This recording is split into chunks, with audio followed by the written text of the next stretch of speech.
এক জঙ্গলে এক টুনি বাসা বানিয়ে বসবাস করত।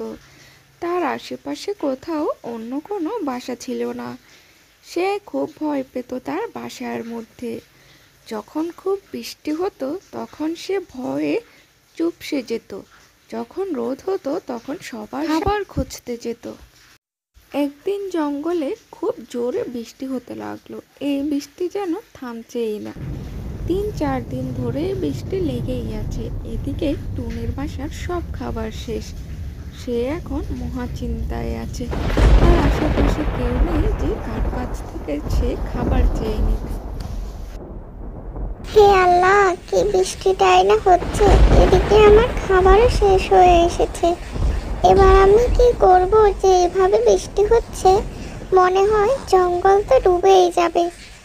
এবার আমি কি করব? এই ভেবে টুনি খুব চিন্তা করতে থাকলো।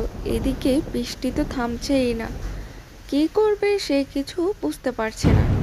এরপর সে ঠিক করলো সে তার এক আত্মীয়র কাছে গিয়ে কয়দিন থেকে আসবে। এই ভেবে ঝড় বৃষ্টির মধ্যে সে রওনা হলো। তারপর তার আত্মীয়র কাছে গিয়ে পৌঁছলো। তোমার কাছে এসেছি মাসি। এই ঝড় বৃষ্টিতে খাবারের খুবই সমস্যায় আছে, তাই তোমার কাছে কিছুদিন থাকবো ভেবেছি। কি আর বলবো তোকে, আমিও তো খাবারের সমস্যায় আছি।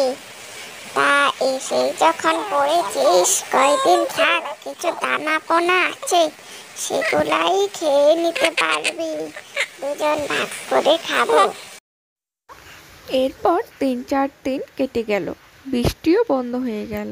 এরপর টুনি তার মাসির কাছ থেকে গিয়ে খাবার খুঁজতে লাগলো এবং তার নিজের বাসায় ফিরে এলো।